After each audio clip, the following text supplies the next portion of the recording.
Olá, tudo bem com você? Que bom estarmos juntos para darmos sequência ao nosso estudo de O Livro dos Médiuns. Eu sou o professor Wagner Klein, sou professor de Física, terapeuta holístico e você está no canal Sob Nova Visão.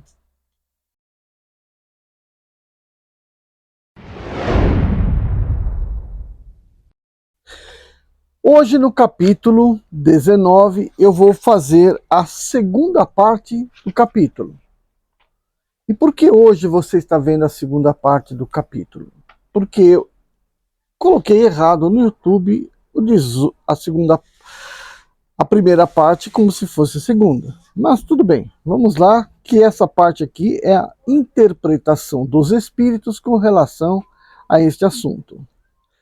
O espírito estranho compreende, sem dúvida, todas as linguagens, todas as línguas, uma vez que são a expressão do pensamento, e que o espírito compreende pelo pensamento. Mas, para manifestar esse pensamento, é preciso um instrumento, e esse instrumento é o médium. A alma do médium, que recebe a comunicação estranha, não pode transmiti-la senão pelos órgãos do seu corpo. Ora, esses órgãos não podem ter, para uma língua desconhecida, a flexibilidade que tem para aquela que lhe é familiar. Um médium que não sabe senão o francês poderá acidentalmente dar uma resposta em inglês, por exemplo, se o espírito deseja fazê-lo, mas os espíritos que já acham a linguagem humana muito lenta em relação à rapidez do pensamento, uma vez que abreviam quando podem, impacientam-se com a resistência mecânica que experimentam, eis porque não o fazem sempre.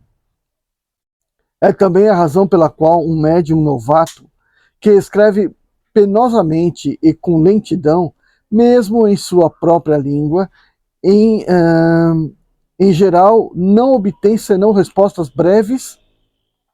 Desenvolvimento. Também os espíritos recomendam não fazer por seu intermédio senão perguntas simples. Para as de uma alta categoria, é preciso um médium formado que não ofereça nenhuma resistência mecânica ao espírito.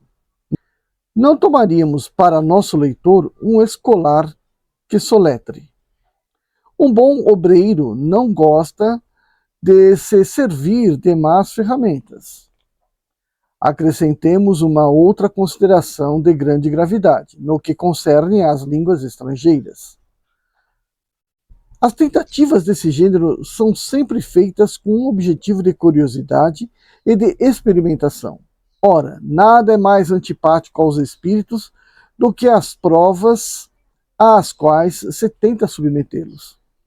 Os espíritos superiores jamais se prestam para isso e se afastam desde que se vê entrar neste caminho. Tanto como o comprazem com as coisas úteis e sérias, tanto repugnam ocupar-se com coisas fúteis e sem objetivo. Dirão os incrédulos, para convencer-nos, e esse objetivo é útil, uma vez que pode ganhar adeptos para a causa dos espíritos.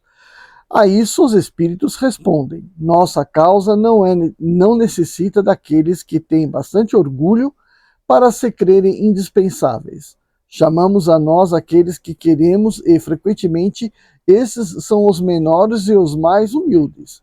Jesus fez os milagres que lhe pediram os escribas? E de quais homens se serviu para revolucionar o mundo? Se quereis vos convencer, tendes outros meios além da força. Primeiro, começais por submeter-vos. Não é normal que o escolar imponha sua vontade ao mestre.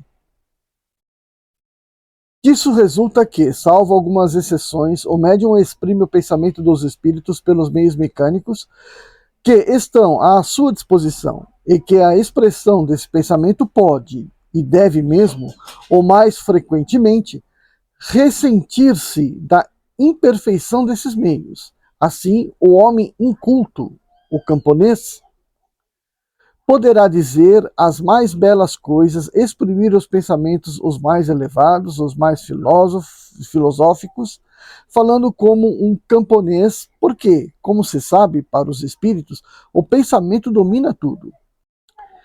Isso responde à objeção de certos críticos a respeito das incorreções de estilo e de ortografia que se podem vir a censurar nos espíritos e que podem provir tanto do médium, tão bem quanto do espírito.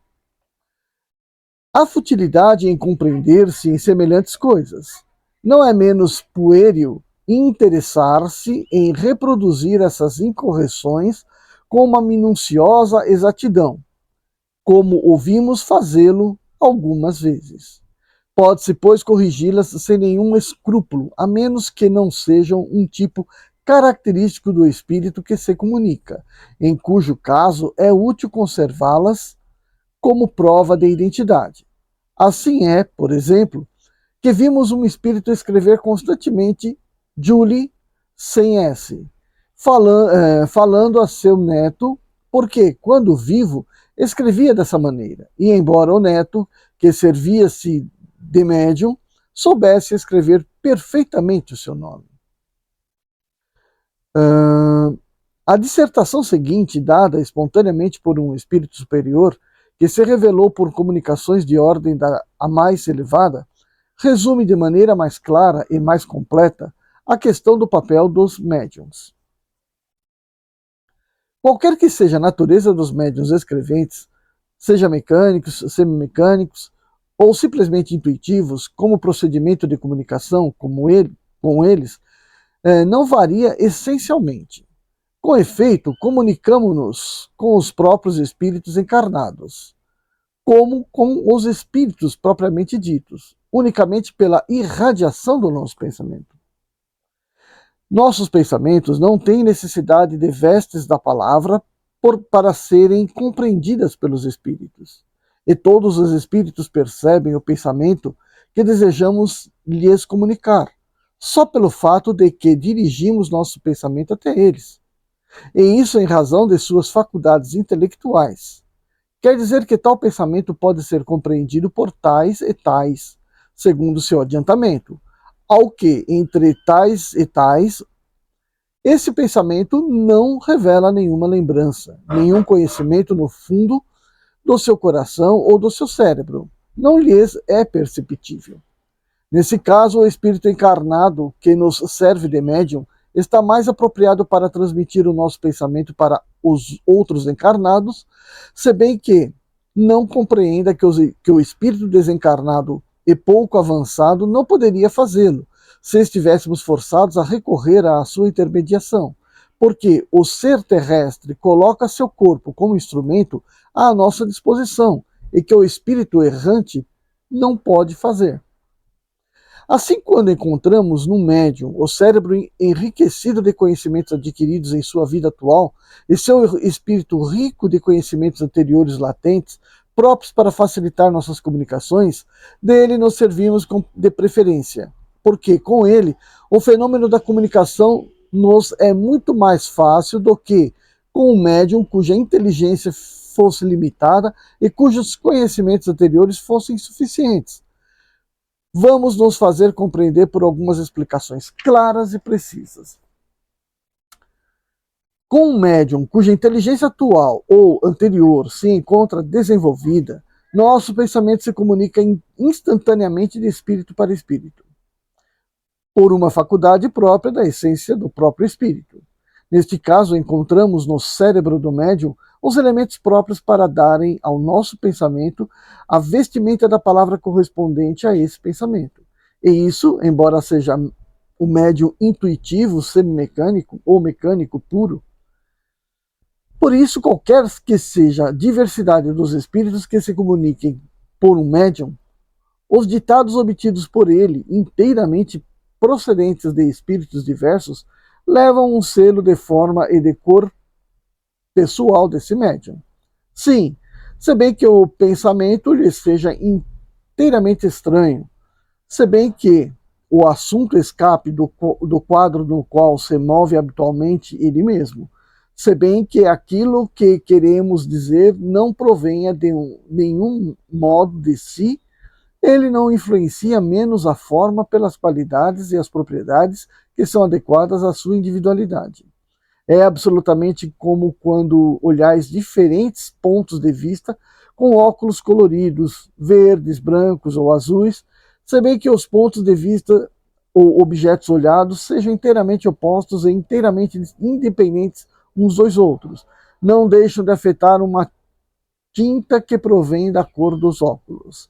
Ou melhor, comparemos os médiums a esses frascos de líquidos coloridos e transparentes que se vêem na vitrine de laboratórios farmacêuticos. Pois bem, nós somos como as luzes que clareiam certos pontos de vista morais, filosóficos e internos através dos médiums azuis, verdes ou vermelhos, de tal sorte que nossos raios luminosos, obrigados a passar através dos vidros mais ou menos bem talhados, mais ou menos transparentes, quer dizer, por médiums mais ou menos inteligentes, não chegam sobre os objetos que desejamos iluminar, senão tomando a tinta, ou melhor, a forma própria e particular desses médiums. Enfim, para terminar por uma última comparação, nós espíritos somos como compositores de música que compusemos ou queremos improvisar uma música, e não temos à mão senão um piano ou um violino, ou uma flauta, ou um baixo, ou uma gaita barata. É incontestável que com o piano, a flauta ou o violino nós executaremos nosso trecho de maneira bem compreensível para os nossos ouvintes, se bem que os sons provenientes do piano, do baixo ou da clarineta sejam essencialmente diferentes uns dos outros. Nossa composição não deixará de ser identicamente a mesma, salvo as matizes dos sons. Mas se não temos à nossa disposição senão uma gaita barata ou um funil de água, e aí está para nós a grande dificuldade. Com efeito, quando somos obrigados a servir-nos de médiuns pouco avançados, nosso trabalho se torna bem mais longo, bem mais penoso, porque somos obrigados a recorrer a formas incompletas, o que nos é uma complicação, porque então somos forçados a decompor nossos pensamentos e de proceder palavra por palavra, letra por letra, o que é um aborrecimento e uma fadiga para nós, e um entrave real à prontidão e ao desenvolvimento de nossas manifestações. Por isso, ficamos felizes ao encontrarmos médiuns bem apropriados, bem aparelhados, munidos de materiais prontos para funcionar, bons instrumentos em uma palavra, porque então nosso perispírito, agindo sobre o perispírito daquele que medianimizamos, não tem mais que impulsionar a mão que nos serve de porta-caneta ou porta-lápis, enquanto que com médios insuficientes somos obrigados a fazer um trabalho análogo ao que fazemos quando as comunicações por pancadas, quer dizer, designando letra por letra, palavra por palavra, cada uma das frases que formam a tradução dos pensamentos que queremos comunicar. Então aqui, né, o Espírito está colocando as dificuldades obtidas na sua comunicação a partir do elemento médium, né? Quanto mais desenvolvido intelectualmente for o médium, maior serão as chances de ser uma comunicação bem eficiente, né? Uma mensagem bem transmitida. E aqui ele está colocando os fatores mecânicos, né? Mas também tem os fatores morais. Então, se o médium, por exemplo, ele tem defeitos morais, obviamente ele vai filtrar muitas das informações dizendo, essa é bobagem, essa não é, essa é, sei lá, é inadequada, ou essa aqui está se querendo, sei lá, alguma julgo, né, ele pode oferecer com relação à mensagem que ele está recebendo. Então não é porque o médium é inteligente, não é porque o médium ele é bastante habilidoso, que ele vai ser então realmente um bom comunicador, porque a inteligência por si só também é um fator de filtro que poderá fazer através da moral, né, um filtro com relação ao entendimento da mensagem que chega até ele. Mas o espírito não está colocando esse ponto de vista. Ele está falando simplesmente questão mecânica do corpo. Então, se a pessoa é pouco esclarecida, estudada, linguagem ruim, né, fala muito mal, escreve muito mal, portanto, tem um pensamento um pouco desenvolvido, né, um raciocínio um pouco desenvolvido, ela realmente acaba sendo um entrave. É como se você fosse fazer uma viagem, pegasse um carro zero bala, né, para a estrada, ou pegasse um carro cheio de problemas, cheio de dificuldades, cheio de entraves, para poder fazer aquela viagem. Por essas razões, dirigimos-nos de preferência às classes esclarecidas e instruídas para a divulgação do espiritismo e desenvolvimento das faculdades medianímicas escreventes, se bem que seja entre essas classes que se encontram os indivíduos os mais incrédulos, os mais rebeldes e os mais imorais. Então tá vendo aqui que ele entra comentando a questão da moral do médium, né? Embora a inteligência seja adequada. É que, da mesma forma que deixamos hoje aos espíritos zombeteiros e pouco avançados o exercício das comunicações tangíveis, de pancadas e de transportes, igualmente aos homens pouco sérios entre vós, preferem a visão dos fenômenos que atingem seus olhos e seus ouvidos aos fenômenos puramente espirituais, puramente psicológicos. Quando queremos proceder por ditados espontâneos, agimos sobre os cérebros, sobre os arquivos do médium, juntamos nossos materiais com os elementos que ele nos fornece, e isso com o seu inteiro desconhecimento. É como se tomássemos de seu bolso as somas que pode aí ter e dispuséssemos as diferentes moedas segundo a ordem que nos parece a mais útil. Mas quando o próprio médium quer nos interrogar de tal ou tal modo, é bom que reflita seriamente a fim de perguntar-nos de um modo metódico, facilitando assim nosso trabalho de resposta. Porque, como vos foi dito, em uma precedente instrução, vosso cérebro está frequentemente em uma desordem inextricável e nos é bastante penoso e difícil nos movermos no labirinto de vossos pensamentos. Quando as perguntas devem ser feitas por terceiros, é bom e é útil que a série de perguntas seja comunicada antecipadamente ao médium para que este se identifique com o espírito do evocador e dele se impregne, por assim dizer, porque então nós mesmos temos bem mais facilidade para responder, pela afinidade que existe entre nosso perispírito e o do médium, que nos serve de intérprete. Certamente, podemos falar de matemáticas por meio de um médium a quem estas lhe pareçam inteiramente estranhas, mas frequentemente o espírito desse médium possui esse conhecimento em estado latente, quer dizer, peculiar ao ser fluídico e não ao ser encarnado, porque seu corpo atual é um instrumento rebelde e contrário a esse conhecimento. Ocorre o mesmo com a astronomia, a poesia, a medicina e as línguas diversas, assim como com todos os outros conhecimentos próprios à espécie humana. Enfim, temos ainda o meio de elaboração penoso em uso com os médiums completamente estranhos ao assunto tratado, reunindo as letras, as palavras, como uma tipografia. Como dissemos, os espíritos não têm necessidade de revestir seu pensamento. Percebem e comunicam os pensamentos só pelo fato de que existem neles. Os seres corporais, ao contrário, não podem perceber o pensamento senão revestido. Enquanto que a letra, a palavra, o substantivo, o verbo, a frase numa palavra, vos são tão necessárias para perceber, mesmo mentalmente, nenhuma forma visível ou tangível nos é necessária. Então aí o espírito de Erasto e Timóteo. E aqui uma nota, né? Esta análise do papel dos médiuns e dos procedimentos com a ajuda dos quais os espíritos se comunicam é tão clara é tão clara como lógica. Dela decorre com o princípio que o espírito toma nas suas ideias, mas os materiais necessários para exprimi-las no cérebro do médium.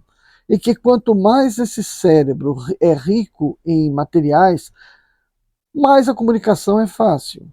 Quando o espírito se exprime na língua familiar ao médium, encontra nele as palavras prontas para revestir a ideia. Se numa língua que lhe é estranha, não encontra as palavras, mas simplesmente as letras, por isso o espírito é obrigado a ditar. Por assim dizer, letra por letra, exatamente como quiséssemos fazer escrever em alemão aquele que não sabe nenhuma palavra. Se o médium não sabe nem ler nem escrever, ele não possui nem mesmo as letras. É preciso, pois, conduzir-lhe a mão igual a um escolar. E aí está uma dificuldade material ainda maior a vencer. Esses fenômenos são, pois, possíveis, e se tem deles numerosos exemplos, mas se compreende que esta maneira de proceder se ajusta pouco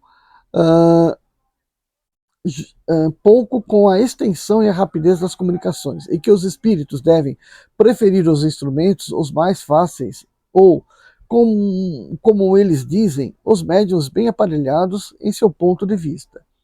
Se aqueles que podem, se aqueles que pedem esses fenômenos como meios de convicção tivessem antes estudado a teoria, saberiam em que condições excepcionais eles se produzem. Bom, gente, então esse aqui é o final do capítulo 19, que importa também porque ele está sendo apresentado para você antes da primeira parte. A primeira parte vai comentar esses procedimentos aí, tá? Neste aqui eu não vou fazer nenhuma questão, né? A gente só comunica aqui. E vamos fazer pelo menos uma reflexão aqui que é importante, né? Então veja, essa queixa, né, com relação à qualidade do médium vem lá da França, certo? Você verifica-se na leitura que está falando da França. Então, século XIX, o que o pessoal faz? Eles escreviam, eles estudavam as matemáticas, né? Estudavam a ciência, estudavam a literatura, e é através, provavelmente, da literatura que conseguiam ficar esclarecidos na maneira de falar, de escrever, né? Então, todas essas qualidades que apareciam nos médiums, era tudo utilizada, né, como ferramentas, como os utensílios necessários para a comunicação, né? Seriam as chavinhas, as chaves que a gente usa para apertar esse ou aquele parafuso, né? Se é a chave estrela, se é a chave de fenda, enfim, aquilo que dá qualidade, né, à execução do trabalho. Agora, quando você tem uma transferência massiva, né, de espíritos comunicantes para o nosso país aqui, a gente encontra uma coisa, né? Ao longo do... Isso é uma conclusão minha aqui, não tem nada de óbvio aqui, tá? Mas ao longo do desenvolvimento da educação no Brasil, a gente viu, pelo menos nas últimas décadas, na última década, uma perseguição ao ensino de forma a tornar as pessoas que aprendem a ler e a escrever menos capazes de ler e escrever com clareza. Parece ser uma arquitetura das trevas, né, dos espíritos maus, que estão ali por trás, influenciando aqueles que são os que estão em poder, né, a fazer com que a população aprenda menos, seja mais limitada, que seja mais fácil de ser manobrada politicamente, né? Enfim, a gente acaba entrando numa questão política, mas isso aqui não tem como não ser, né? Não tem como não ser. Por que os nossos jovens de hoje aprendem com tanta dificuldade, não conseguem escrever, não conseguem se comunicar, a linguagem está cada vez mais horrível, né? Por que isso? Né? Porque existe esse embrutecimento das nossas comunicações. Uma resposta que acabo de perceber aqui, essa está aí, né? Porque é a comunicação do mundo espiritual, de espíritos desenvolvidos, que vai fazer com que a gente possa ter um desenvolvimento melhor da nossa sociedade, né? O tão falado Brasil, pátria do Evangelho, só poderá ser atingido na sua plenitude mediante as qualidades desenvolvidas na sociedade. Aí então nós temos na nossa sociedade uma grande quantidade de jovens que, ao invés de desenvolverem suas comunicações, sua inteligência, parece que ficam por um movimento, né, um movimento social, cada vez mais limitados a falarem sobre tolices, a discutirem sobre banalidades, ao se dedicarem a práticas de banalidades, à destruição, né, do que é religioso, do que é edificante. E aí você tem uma multidão de pessoas que poderiam estar sendo intuídas pelos espíritos bons a tornarmos cada vez mais uma nação desenvolvida, uma nação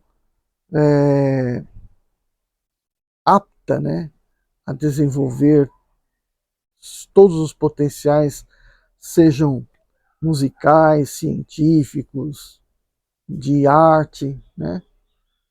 E, no entanto, cada vez mais a população é escrava de pensamentos inúteis e concepções de vida doentia, de vícios, de drogas, né? E aí tornando difícil o desenvolvimento dessa proposta aí para o nosso país. Então é aquilo que a gente vê em alguns programas que tentam despertar na população, né, o gosto pelo estudo, o gosto pela religiosidade, né, o amor pela vida, o respeito pelo planeta. Mas a gente ainda continua sendo cercado por uma grande massa de imbecis que falam aí de uma terra plana, que ainda fazem fofoca, mentira, né? As tais fake news, filhos que matam pais, pais que matam filhos, cada vez mais na mídia, uma mídia que só fala de problemas, raramente apresenta coisas significantes, né? Parece que também contribui de uma certa forma para que todo mundo fique pensando e agindo de maneira errada. Enfim, né? Uma sociedade parece que meio caótica. E aí, por isso então a gente está aqui. Eu gostaria que você comentasse, você desse seu like, você compartilhasse, e comigo aí a gente vai estudando um pouco mais da filosofia espírita e o quanto ela tem para nos ajudar. Vejo você no próximo vídeo. Tchau. Comece bem o seu dia, deve a tristeza tirar, e por somente alegria